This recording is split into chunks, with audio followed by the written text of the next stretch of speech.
దేవాది దేవుడు ప్రతి ఒక్కరికి ఒక్కొక్క తరుణాన్ని ఇస్తాడండి.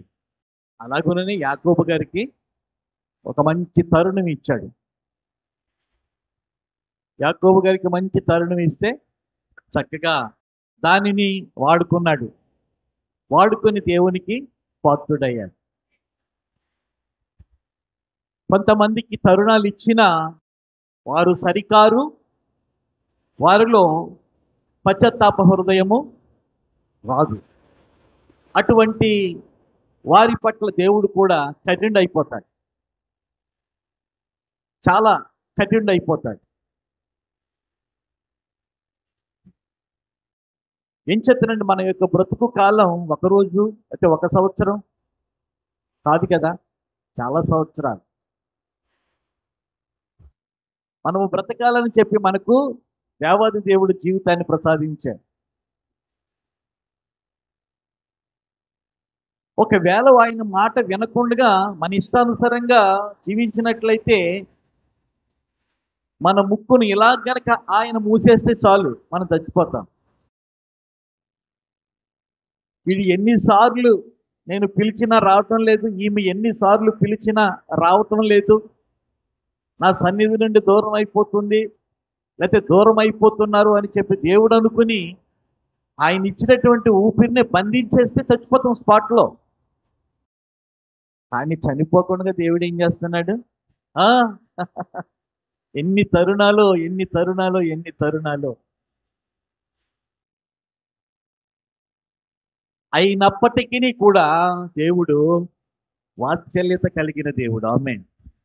అర్థమైందా? అయినప్పటికీ కూడా దేవుడు వాత్సల్యత కలిగినటువంటి దేవుడు. మనలో ఉన్నటువంటి లక్షణాలు ఏవైతే ఉన్నాయో, ఎంత మూర్ఖులైనప్పటికీ కూడా ఆ మంచి లక్షణాలను బట్టి దేవుడు ఏం చేస్తాడంట, ఏదో రకంగా ఈ ప్రాణిని రక్షించాలి, ఈ జీవిని రక్షించాలి, ఈ మనిషిని రక్షించాలని అనుకుంటుందండి. ఒక్కొక్కసారి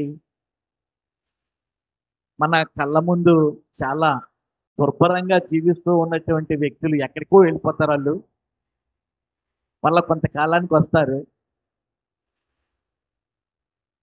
వచ్చి మనకు కనబడుతూ ఉన్నప్పుడు వాళ్ళలో కొంత మార్పు కనబడుతుంది.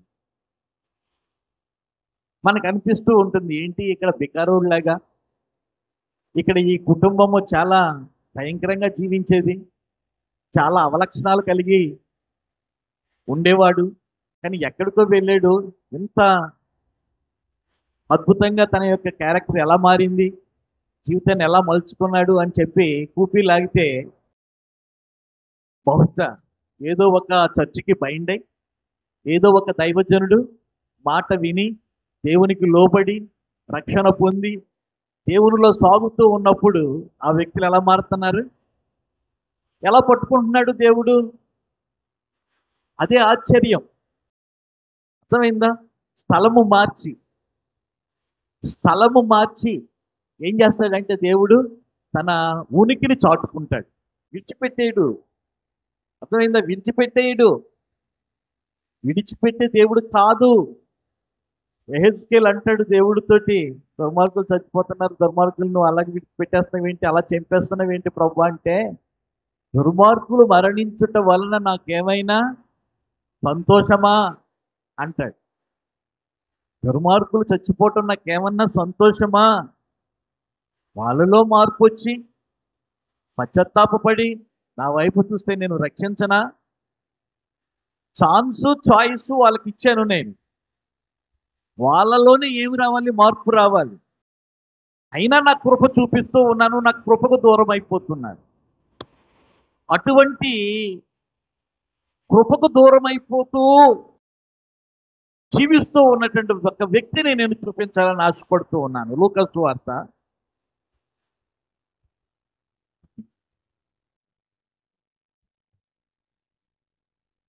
5వ అధ్యాయము 27 నుంచి కొన్ని వచనాలు నేను చదువుతున్నాను, శ్రద్ధగా వినండి. అందరూ తీయండి. క్రొత్త నిబంధన 55వ పేజీ బైబిల్ గ్రంథంలో అందరూ కూడా చక్కగా చూడాలి. 5వ అధ్యాయం 27వ వచనం. అటు పిమ్మట యేసు ప్రభులు వారు బయలుదేరి లేవి అను ఒక సుంకరి సుంకపు మెట్టునొద్ద కూర్చుండి ఉండుట చూచి నన్ను వెంబడించు అని అతనితో చెప్పగా అతడు సమస్తమును విడిచిపెట్టి లేచి ఆయనను వెంబడించెను. ఆ లేవి తన ఇంట ఆయనకు గొప్ప విందు చేసెను. చాలండి. ఇక్కడ వ్రాయబడినటువంటి వాడు ఎవరు? ప్రశ్న. ఇక్కడ వ్రాయబడి ఉన్నటువంటి వాడు ఎవరు? ఎవరైనా చెప్పగలరా? ఇక్కడ వ్రాయబడి ఉన్నటువంటి వాడు ఎవరు? లూకా గారు రాస్తూ ఉన్నారు ఆ వ్యక్తి గురించి. పిమ్మట ఆయన బయలుదేరి, అంటే యేసుక్రీస్తు వారు ఎక్కడో ఉన్నారు, ఆయన వచ్చారు. ఆయన వస్తూ ఉన్నటువంటి సమయంలో లేవి అను ఒక సుంకరి, లేవి అను ఒక సుంకరి సుంకపు మెట్టునొద్ద కూర్చుని ఉండుట చూచి, చాలా జాగ్రత్తగా ఆలోచన చేయాలి. ఎవరటండి? లేవి. ఎవరట? లేవి. ఎంత గొప్ప బిరుదో చూడండి. లేవి అంటే యాజకుడు. లేవి అంటే ఎవరండి? యాజకుడు అండి. లేవి అంటే దేవునికి స్తోత్రం, హల్లెలూయా.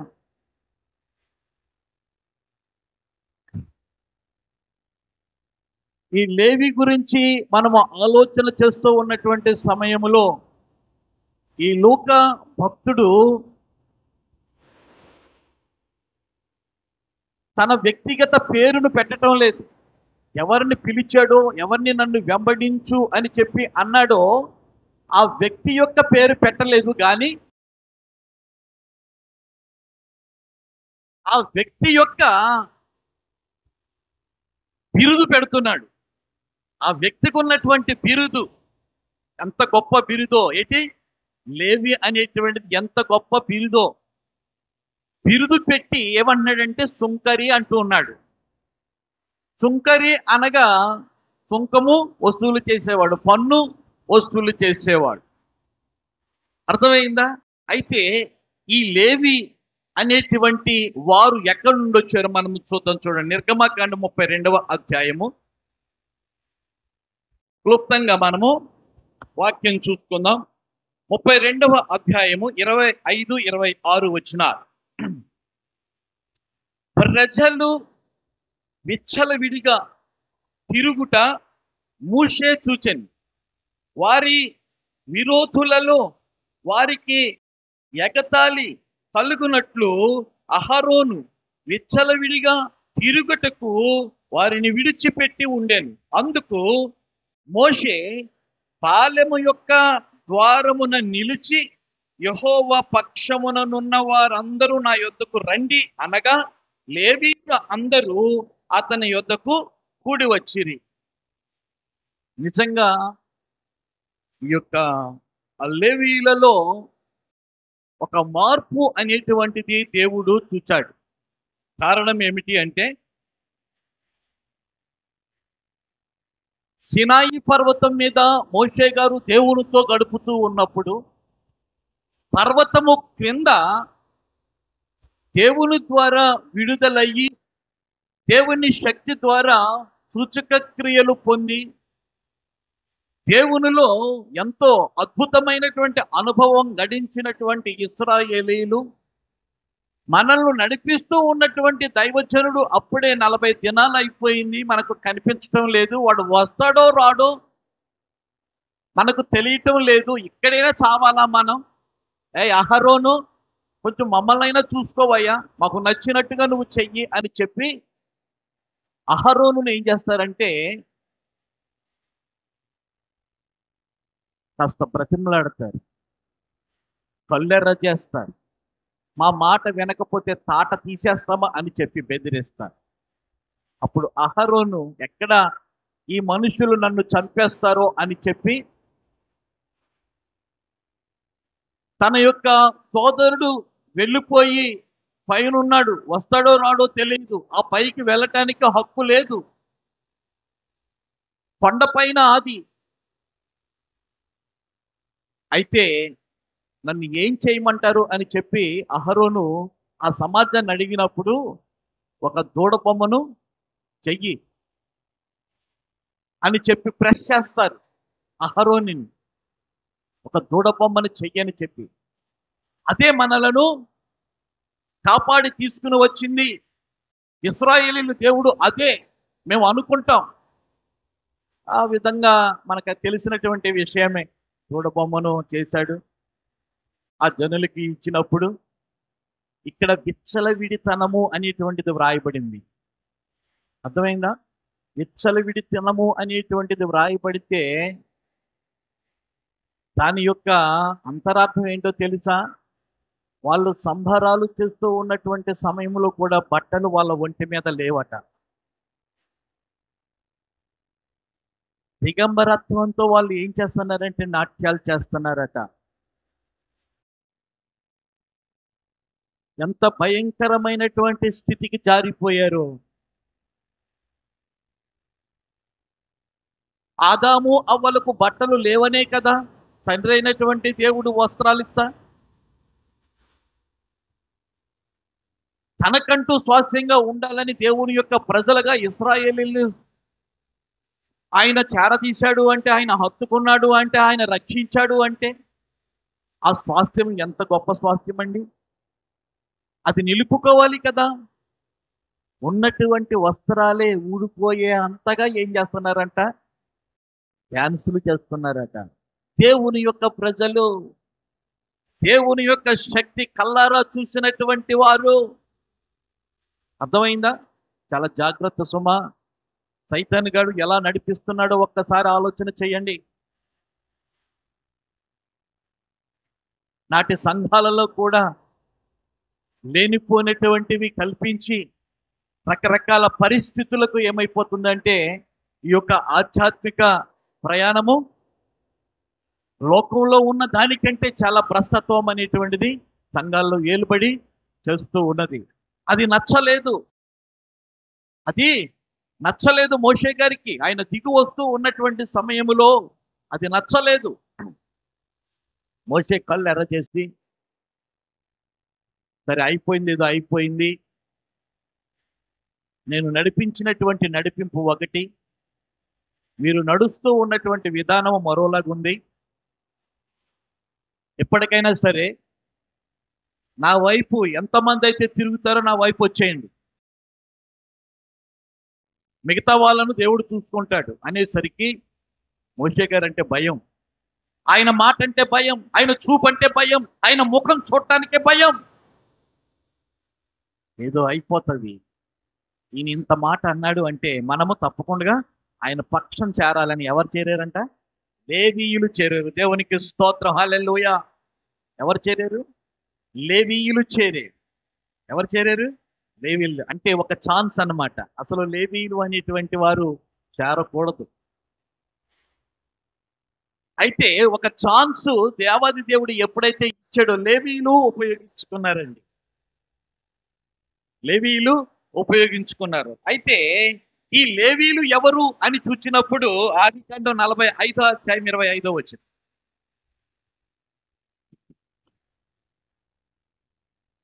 34వ అధ్యాయం 25వ వచనం. 34:25.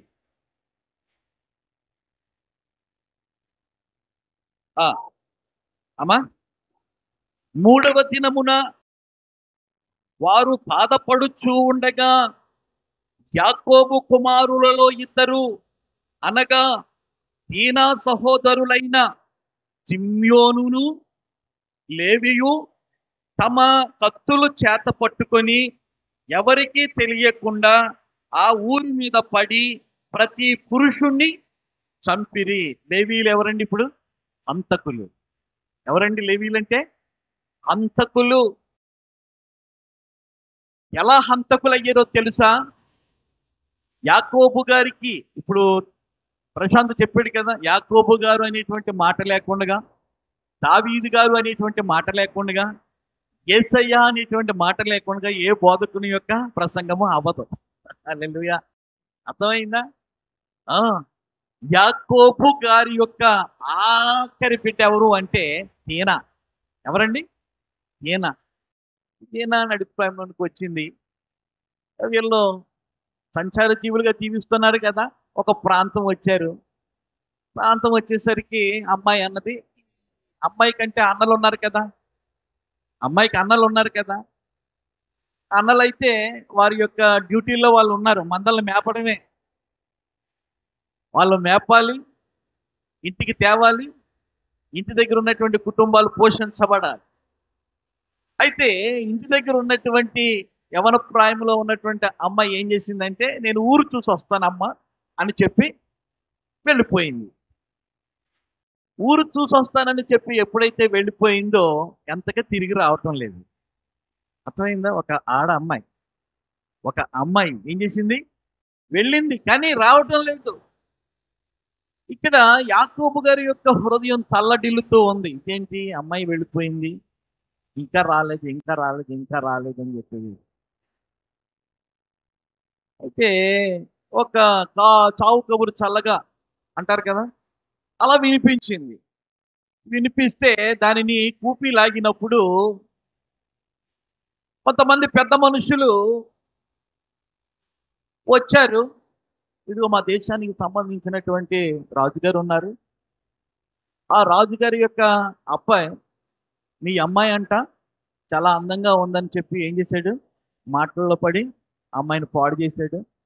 అమ్మాయి ఏడుస్తున్నటువంటి సమయంలో బుజ్జగించి, నిన్నే ప్రేమిస్తున్నానే పిచ్చిదానా, నిన్నే చేసుకుంటానే, నీ కులం తెలియదు, నీ గోత్రం తెలియదు, మీరు ఎక్కడ వాళ్ళో తెలియదు, అయినప్పటికీ కూడా మాకున్న స్టేటస్ను బట్టి నిన్ను చేసుకుంటానే పిచ్చిదానా అని చెప్పి ఏం చేస్తున్నాడంటే బుజ్జగిస్తూ ఉన్నాడు. బుజ్జగిస్తూ ఉన్నటువంటి సమయంలో తండ్రి గారు వచ్చారు, రాజుగారు వచ్చారు. ఏంట్రా ఈ పిల్ల ఎవరు ఏంటి అనేసరికి, నేను తొందరపడ్డాను డాడీ, ఈ విధంగా జరిగింది, ఈ అమ్మాయి తప్పితే నేను ఇంకెవరిని చేసుకోను, ఈ అమ్మాయిని చేసుకోకపోతే నేను చచ్చిపోతాను బహుశా అని ఉంటాడేమో. ఒకవేళ తండ్రి గారు ఒప్పేసుకున్నాడు. చాలా అందమైనటువంటి అమ్మాయి, గోత్రం చూడలేదు, క్యాస్ట్ చూడలేదు, ఎవరి పిల్లో తెలియదు, ఒప్పేసుకున్నాడు. ఒప్పేసుకుంటే ఆ విషయము రాజుగారు కాబట్టి సైనికులందరూ కూడా ఆ పెద్దలను పిలిచారు, పంచాయతీ పెట్టారు. ఈ లోపల ఈ వార్త యాకోబు గారి యొక్క కొడుకులకు కూడా తెలిసిపోయింది. వాళ్ళు కూడా వచ్చేసారు. వచ్చేస్తే సిట్టింగ్ వేశారు. సిట్టింగ్ వేస్తే ఆ సిట్టింగ్లో యాకోబుకు సంబంధించినటువంటి బిడ్డలు, మేము సర్వాన్ని సృజించిన సృష్టికర్త యొక్క బిడ్డలం, మేము మా యొక్క ఆచారం ఏమిటి అంటే, సున్నతి చేసుకున్నటువంటి అబ్బాయికి మేము ఇవ్వాలి అమ్మాయిని. మీరైతే సున్నతి, ఎస్, నిజంగా ఆ మాట వేయండిక ఆ కొడుగు అనేటువంటి మన బ్రతుకుల్లాంటివి కాదండి వాళ్ళే. అర్థమైందా? మన బ్రతుకుల్లాంటివి కాదు. రోజు దేవుని యొక్క శక్తి తెలిసి, దేవుని యొక్క ఆత్మ పొందుకుని, దేవుని యొక్క వరాలు పొందుకుని, దేవునిలో సాగిపోతున్నప్పటికీ కూడా ఏదైనా దేవునికి సంబంధించినటువంటి సంబంధం గనక రాకపోయి మిగతా సంబంధాలు ఎన్ని వచ్చినప్పటికీ కూడా వెంపర్లాడుతూ ఉన్నాం మనం. సంబంధం మంచిదా, అబ్బాయి మంచిదంటే చాలా స్టేటస్ అంట, చాలా ఉన్నదంట అని చెప్పి అలా లేరు. ప్రాంతాలు మారుతున్నప్పటికీ కూడా ఆ క్రెడిట్ అంతా కూడా ఎవరికి ఇస్తున్నారో తెలుసా? దేవుడికి ఇస్తున్నారండి వీళ్ళు. మేము దేవుని యొక్క బిడ్డలం, మేము దేవునికి సంబంధించినటువంటి వాళ్ళం, మేము మాకంటూ ఒక ఆచారం ఉంది, ఒక కట్టుబాటు ఉంది, ఇది దేవుడు పెట్టినటువంటిది, మాకు సున్నతి అవుతుంది. కాబట్టి ఆ సున్నతి కనుక మీరు మీ గ్రామస్తులు చేసుకుంటే, మా తరపున ఉన్నటువంటి అమ్మాయిని మీకు ఇవ్వటానికి ఏమాత్రం కూడా అభ్యంతరం లేదని చెప్పేసి ఆ పెద్ద మనుషుల్లో ఆ సిట్టింగ్లో చూడండి. మా కోడల విషయంలో కూడా అంతే, అదే మాటలు. అర్థమైందా? దేనికి తగ్గలేదు. మేము గ్రహారాధనలో ఉన్నారు మీరు, ఇంతవరకు నడిచిపోయింది, కానీ మా ఇంటికి వస్తాడు. ఆ పద్ధతుల్లో ఎప్పుడూ కూడా మీరు పిలవకూడదు, మా అమ్మాయిని పంపించు, ఇలాగే చెప్పాం. వాళ్ళు ఒప్పుకున్నారండి, వాళ్ళు ఒప్పుకున్నారు. దేవునికి స్తోత్రం, హల్లెలూయా. వాళ్ళు ఒప్పుకున్నారు. అలాగుననే ఈ వాక్యము తెలిసిన నాకు అలా చెప్పాలని అనిపించి, ఏ ఎండికి ఆ కొడుకులాగా నేను వాళ్ళు ఏదో ఇష్టపడ్డారు అని చెప్పి నేను ఏమాత్రము కూడా కంగారు పడలా. ఏం చేతనంటే దేవుని యొక్క సేవ జరుగుతుంది, 10 మందికి మనం చెప్తున్నాం. 10 మందికి మనము ఒక మోడల్గా లేకపోతే, 10 మందికి మనం ఒక యాజకుడిగా లేకపోతే, అర్థమైందా? మన ఇంటిని మనం చక్క చేసుకోకపోతే ఎదటి ఇంటిని మనం ఎలా చక్క చేయగలం, ఎలా బాగుపరచగలం? వెంటనే వాళ్ళు ఒప్పుకున్నారు, మీకు ఖాళీ అయినప్పుడే మమ్మల్ని దర్శించండి. మా యొక్క పరిస్థితులు ఎలా ఉన్నప్పటికీ కూడా ఆ పరిస్థితులకు మిమ్మల్ని మేము ఆహ్వానించము.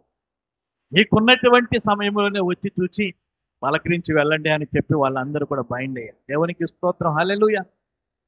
ఇక్కడ ఈ యొక్క వ్యక్తులు ఏమంటున్నారంటే వాళ్ళ యొక్క ఆచారం, వాళ్ళ యొక్క కట్టుబాటు, వాళ్ళ యొక్క నిబంధన ఏంటంటే మీరు సున్నతి చేసుకోండి. ఈ అమ్మాయి బాగా ఇష్టమైపోయింది, కోడలుగా చేసుకోవాలి, రాజుకు బాగా నచ్చేసింది, మా ఇంటి కోడలు అవుతుందని చెప్పేసి ఈ విధమైనటువంటి మాటలకు వాళ్ళు ఏమైపోయారంటే ఒప్పుకుని వాళ్ళందరూ కూడా సున్నతి చేసుకున్నారు. ఏం చేసుకున్నారు? సున్నతి చేసుకున్నారు. అన్యులు సున్నతి చేసుకున్నారంటే అన్యులు సున్నతి చేసుకున్నారు. సున్నతి చేసుకున్న తరువాత వాళ్ళు లేవలేనటువంటి పరిస్థితులలో వాళ్ళు బలహీనులై ఉన్నప్పుడు యాకోబు గారికి సంబంధించినటువంటి బిడ్డలలో రెండోవాడు మూడోవాడు ఎవరండి? షిమ్యోను, లేవి. ఇద్దరు కూడా వాళ్ళ దగ్గర ఉన్నటువంటి కత్తులను పట్టుకుని వెళ్ళి ఏం చేశారో తెలుసా? అడ్డంగా వాళ్ళని నరికేశారండి. అడ్డంగా నరికేశారండి. మనము చెప్పినటువంటి మాటను బట్టి వాళ్ళ గంగిరెద్దులాగా తల ఊపినప్పటికీ కూడా ఇది ఇశ్రాయేలీయుల యొక్క చరిత్రలో మన యొక్క చెల్లి వ్యభిచారైపోతుంది, ఇది దేవునికి ఇష్టమా? వ్యభిచారుని చేసిన తరువాత పెళ్లి చేసుకుంటాడా? ముందేం చెయ్యాలి? ముందేం చెయ్యాలి? వచ్చి పలకరించాలి. నువ్వు ఎవరమ్మాయివు, నేను ఇష్టపడుతూ ఉన్నాను అని చెప్పి నాన్న నీ దగ్గరికి వచ్చి వాడు అడగాలి. అడగకుండా పాడు చేసేసి ఇంత నీచమైనటువంటి పరిస్థితి ఇశ్రాయేలీలో జరిగిందంటే దేవునికి అవమానం అని చెప్పి అన్నదమ్ములు ఇద్దరు కూడా ఆలోచన చేసుకుని ఏం చేశారండి? ఇద్దరు కూడా ఏమైపోయారు? హంతకులయ్యారు. హంతకులైపోయారు. అటువంటి సమయంలో తండ్రికి తెలిసింది, యాకోబు గారికి తెలిసింది. యాకోబు గారు చాలా బాధపడతారు. మనము పరదేశులుగా ఉన్నాము, పాఠశాలకి ఇక్కడికి వచ్చాము, ఈ దేశం మనది కాదు, ఇదేంట్రా ఈ పని చేశారు అని చెప్పి అక్కడి నుండి వాళ్ళు ఏమవుతారంటే వేరే చోటికి వస్తూ ఉంటారు. వస్తూ ఉన్నటువంటి సమయంలో 49వ అధ్యాయం 5వ వచనం, 49వ అధ్యాయం 5వ వచనం చూడండి. షిమ్యోను, లేవి అనువారు సహోదరులండి, వారి ఖడ్గములు బలత్కారపు ఆయుధములు. వీళ్ళు ప్రయాణము చేసి వచ్చేస్తున్నటువంటి సమయములో ఒక 50-60 సంవత్సరాలు దాటేసింది. ఈ బాధ ఉండిపోయింది ఎవరిలోనా? యాకోబు గారిలో బాధ ఉండిపోయింది. బాగా అర్థం చేసుకోండి, బాగా అర్థం చేస్తుంది. దేవుని యొక్క బిడ్డలం మనం, జీవమ్మ గల దేవుని యొక్క సంఘ సహవాసంలో ఎదుగుతున్నటువంటి బిడ్డలము. ఉంటే వెచ్చగానే ఉండు, లేకపోతే చల్లగానే ఉండు, అంతే. నులివెచ్చనటువంటి స్థితిలో మన యొక్క జీవితాలు కానీ మన యొక్క బిడ్డల యొక్క జీవితాలు కనుక ఉన్నట్లయితే ఏం చేస్తాడంట? పరిశుద్ధాత్మ దేవుడు ఉమ్మేసేస్తాడంట. ఏం చేస్తాడు? ఉమ్ము నాడు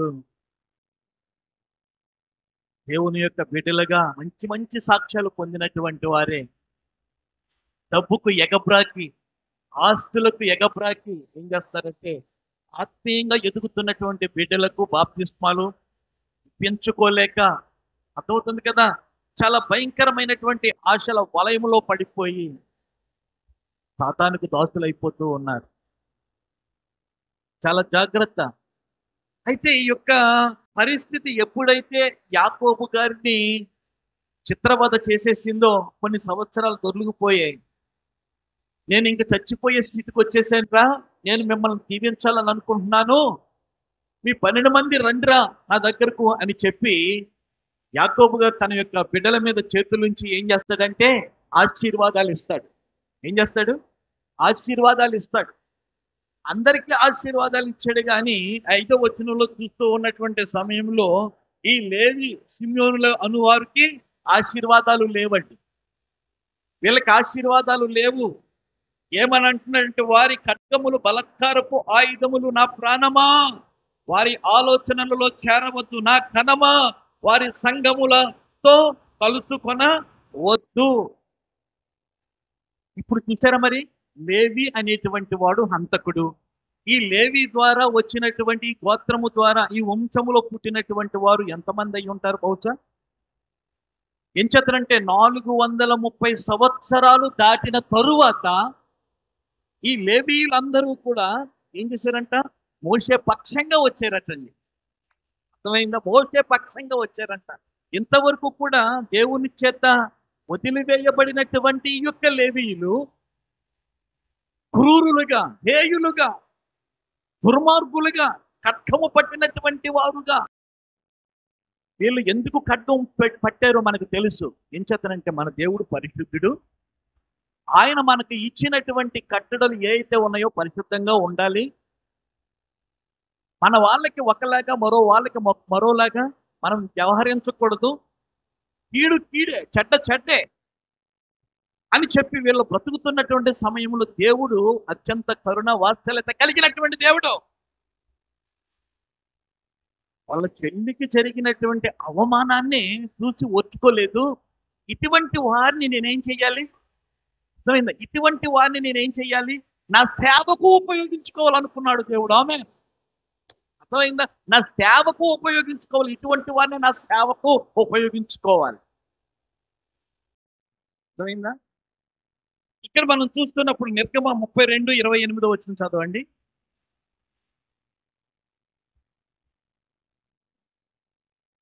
లేవీయులు మోషే మాట చొప్పున చెయ్యగా ఆ దినమున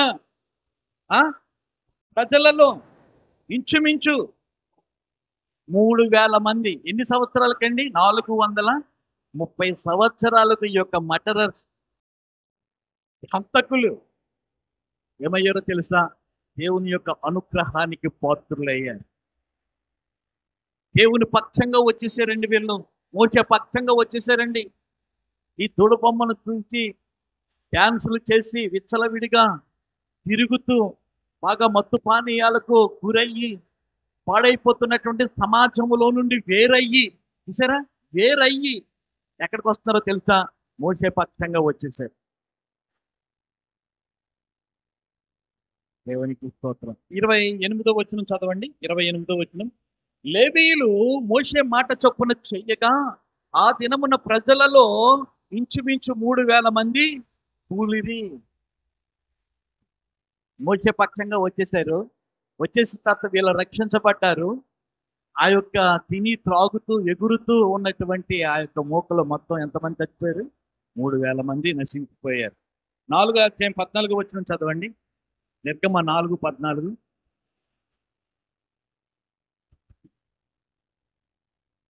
ఆయన మోషే మీద కోపబడి లేవీయుడగుని అన్న అయినటువంటి అహరోను లేడా అంటున్నారు. ఇప్పుడు మోషే అహరోనులు కూడా లేవీయులేనండి. బాగా అర్థం చేసుకోండి. మోషే అహరోనులు కూడా లేవీయులే. మోషే గారిని తన యొక్క సేవ నిమిత్తము పిలుస్తూ ఉన్నటువంటి సమయంలో కొంచెం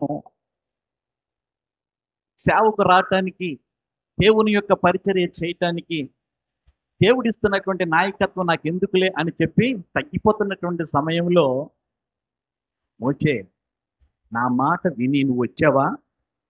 నిన్ను ఇశ్రాయేలీయులకు దేవుడిగా చేస్తాను. నీ పక్షంగా మీ అన్న ఉన్నాడే, ఎవరు? లేవీయుడు అహరోను ఉన్నాడే, నీకు ప్రవక్తగా చేస్తాను అన్నాడు. అంతే అంతే, వెంటనే బైండ్ అయిపోయాడు. దేవునికి స్తోత్రం, హల్లెలూయా. నిన్ను దేవుడిగా చేస్తాను ఇశ్రాయేలు ప్రజలకు, నీ అన్న ఉన్నాడే, నీకు ఒక ప్రవక్తగా ఉంటాడు. ఇప్పుడు అహరోను ఎవరో తెలుసా? చెప్పండి, అహరోను ఎవరో తెలుసా? లేవీయుడకు నీ అన్న అయినటువంటి అహరోను. లేవి అనగా అర్థం ఏంటో తెలుసా? కలుసుకొనుట. లేవి అంటే అర్థం ఏంటి? కలుసుకొనుట లేక హత్తుకొనుట. దేవుడు అనుకున్నాడు కదా, లేవీల్ని ఏం చేయాలనుకున్నాడు? ఆయన సేవలో ఉపయోగించుకోవాలని అనుకున్నాడు కదా. ఎస్, ఆయన సేవలో వాళ్ళని పరిశుద్ధులుగా చేసి వాళ్ళను అభిషేకించి తన యొక్క సేవ నిమిత్తము ప్రతిష్ఠించడానికి దేవుడు ఇష్టపడ్డాడు. ఆ ఇష్టపడినటువంటి వంశములో వెళ్ళి మోషే గారు, అహరోను గారు. దేవునికి స్తోత్రం. నిర్గమాకాండం చూడండి, 40వ అధ్యాయం 13వ వచనం. అమ్మా, అహరోనును నాకు యాజకుడకున్నట్లు అతనికి ప్రతిష్ఠిత వస్త్రమును ధరింపచేసి అతనికి అభిషేకము చేసి అతనిని ప్రతిష్ఠించవలెను. మీకు అనుమానము రావచ్చు, పాస్టర్ గారండి ఈ యొక్క నిర్గమాకాండములో అహరోను అనేటువంటి ఆయన యాజకుడిగా ఉన్నాడు, అంతకు ముందు లేరా అని చెప్పి. ఇంతకు ముందు ఉన్నారు యాజకులు, ఇంతకు ముందు కూడా యాజకులు అనేటువంటి వారు ఉన్నారు. అయితే యాజకులు అనేటువంటి వారు దేవుని యొక్క సేవ చేసేందుకు దేవుడు నియమించాడు. ఏం చేతనంటే ఇశ్రాయేలు ప్రజలతో ఉండిపోవాలని మమకారం కలిగినటువంటి దేవాది దేవుడు మోషే గారితో అంటాడు, ప్రత్యక్ష గుడారము నువ్వు ఒకటి నిర్మించు, నేను నా స్థలము నుండి వచ్చి ఈ ప్రజలతో ఉండిపోవాలని నేను ఆశపడుతూ ఉన్నాను. నాకు ప్రత్యేకించి సేవ చెయ్యాలి అంటే యాజకుడు కావాలి కదా.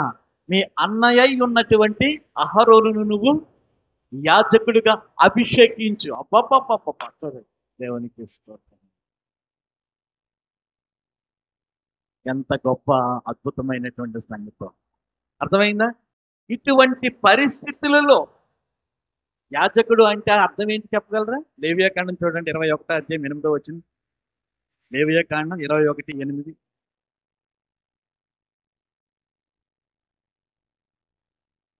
అతడు నీ దేవునికి ఆహారమును అర్పించువాడు. అతడు అంటే ఎవరు? ఇంకా పై వచనం చదువుతున్నారు, పై వచనంలోకి అంతే. ఏలయనగా యాజకుడు తన దేవునికి ప్రతిష్ఠితుడు, అతడు నీ దేవునికి ఆహారమును అర్పించువాడు. యాజకుడు అంటే అర్థం ఏంటో తెలుసా? దేవునికి ఆహారము పెట్టువాడు.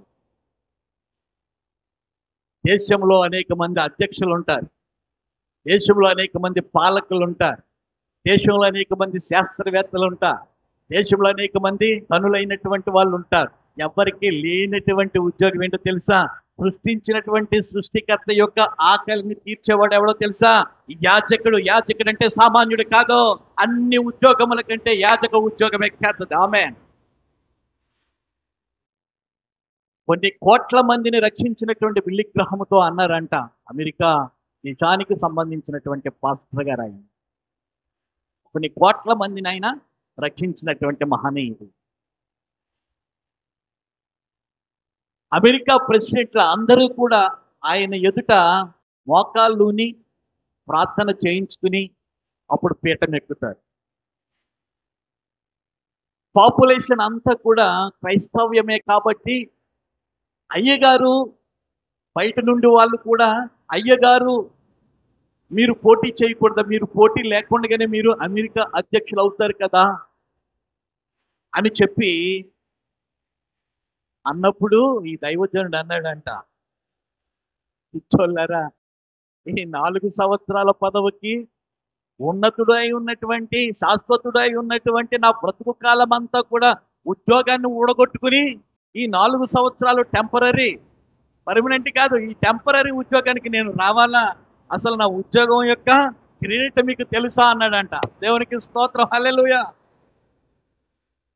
ప్రభునందు ప్రియమైనటువంటి వారులారా, చాలా జాగ్రత్తమా.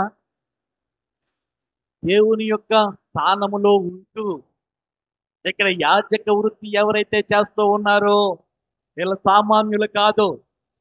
చాలా జాగ్రత్త, వీళ్ళ సామాన్యులు కాదు. ఏం చేస్తారంటే ఒక అడ్వర్టైజ్ మనం వింటూ ఉంటాం, అటు దేవునికి ఇటు భక్తునికి అనుసంధానమైనటువంటిది ఏంటి? అంబికా దర్బార్ భక్తి. ఇది మేమన్నమాట, అర్థమైందా? ఇప్పుడు మేము అంబికా దర్బారు భక్తి లాంటి ప్రార్థనా జీవితము, ఆ ప్రార్థనా ధూపము ఎవరికి చెల్లించే వాళ్ళముగా ఉన్నాము? దేవునికి చెల్లించే వాళ్ళముగా ఉన్నాం. ఇంత హోదా కలిగినటువంటి లేవి ఏమయ్యాడు ఇప్పుడు? చూద్దాం, వచ్చేయండి మత్తయి సువార్త, లూకా సువార్త, వచ్చేయండి. ఇప్పుడు ఇంత ఉందన్నమాట లేవి అంటే అర్థం. అట్టు పిమ్మట ఆయన బయలుదేరి లేవి అను ఒక సుంకరి మెట్టెనొద్ద కూర్చుని ఉండుట చూచి నన్ను వెంబడించు అని అతనితో చెప్పగా అతడు సమస్తమును విడిచిపెట్టి, ఇక్కడ చూడండి, ఒక ఉన్నతమైనటువంటి వంశములో ఉన్నటువంటి వాడు ఇప్పుడు దరిద్రపు ఉద్యోగం చేస్తున్నాడు. ఏ ఉద్యోగం చేస్తున్నాడు? సుంకరి అనేటువంటి ఉద్యోగం చేస్తున్నాడు. పన్నులు వసూలు చేసే ఉద్యోగం చేస్తున్నాడు. ఏం చేతనంటే ఈ యొక్క యూదుల యొక్క చదువులలో, యూదుల యొక్క విద్యాలయాలలో విద్యను అభ్యసిస్తూ ఉన్నటువంటి సమయంలో అగ్రగణ్యులై ఉన్నటువంటి వారు శాస్త్రులట. అగ్రగణ్యులుగా ఉన్నటువంటి వాళ్ళు ఏమవుతారు?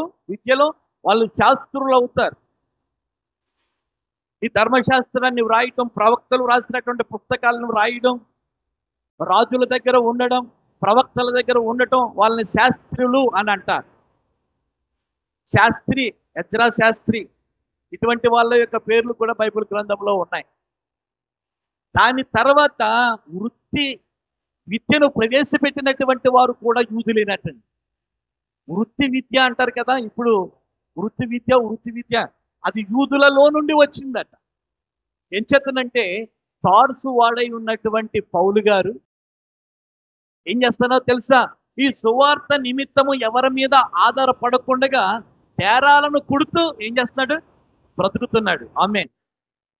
అది వృత్తి విద్య. ఏం చేతనంటే చాలా ఉన్నతమైనటువంటి చదువుకొని ఆచార్య గమనీయులు అనేటువంటి పండితుని దగ్గర పాండిత్యము నేర్చుకొని సర్వాన్ని సృజించినటువంటి సృష్టికర్త యొక్క ప్రేమను తెలుసుకొని ఆ మార్గంలో నడుస్తున్నటువంటి పౌలుగా ఎప్పుడైతే మారాడో బ్రతుకుటకు కాస్త క్లిష్టమైనటువంటి పరిస్థితులలో వృత్తి విద్యలో నేర్చుకున్నటువంటి ఆ డేరాలు కుట్టడం మరలా మొదలెట్టాడట. ఈ పద్ధతి అయిపోయిన తరువాత ఇంకా మూడో పద్ధతి ఏమిటంటే దాంట్లో ఇంకా చేపలు పట్టడం. ఏంటండి? చేపలు పట్టడం. ఇంకా లాస్ట్కి వచ్చేసరికి ఏమిటంటే ఈ సుంకరి ఉద్యోగాలు చేయటం, పన్నులు వసూలు చేయటం అన్నమాట. కొంచెం వాళ్ళలో కొంచెం పలుకుబడి ఉండి, మాటకారితనం ఉండి, ఇతరులతో అంటే చదువు అబ్బకపోయినప్పటికీ కూడా ఇతరులను బెదిరించి చదివి వసూలు చేసే టాలెంట్ ఎవరికైతే ఉంటుందో వాళ్ళకి ఏం చేస్తారంటే ఉద్యోగం ఇస్తారన్నమాట. కానీ ఇది ఏమాత్రం కూడా పవిత్రమైనటువంటిది కాదు. అర్థమైందా? పవిత్రమైనటువంటిది కాదు. ఎక్కడ లేవీయుడండి? ఎక్కడ లేవీయుడు? ఎవరో తెలిసి ఈయన మత్తయ్య గారండి. ఎవరండి ఈయన? మత్తయ్య గారండి. దేవునికి స్తోత్రం. ఇప్పుడు మత్తయ్య గారి దగ్గరికే ప్రభు రావడానికి గల కారణం ఏమిటి? యాకోబుని ఎన్నుకోవడానికి కారణం ఏమిటి? మోషే గారిని ఎన్నుకోవడానికి గల కారణం ఏమిటి? లేవి ఎంత దుర్మార్గుడో అటువంటి వారిని తన యొక్క ఉద్యోగంలో తనకు నైవేద్యము ఇచ్చే పని ఇవ్వడానికి కారణం ఏమిటి? దేవుని యొక్క ప్లాన్ అది, దేవుని యొక్క ప్రణాళిక. హల్లెలూయా. దేవుని యొక్క ప్రణాళిక. కాబట్టి దేవుని యొక్క కృపలో మనం ఒదిగిపోవాలి. దేవుని యొక్క ప్రేమలో మనము ఒదిగిపోయినప్పుడు దేవుడు ఏం చేస్తాడంటే మనలో ఉన్నటువంటి అసలైనటువంటి క్యారెక్టర్ దేవునికి నచ్చింది అనుకోండి, ఒక ఉన్నతమైనటువంటి స్థితిలో ఉంచడానికి దేవుడు ఇష్టపడతాడు. ఇంకా ఉంది స్టోరీ, వచ్చేవారు నేను చెప్తాను.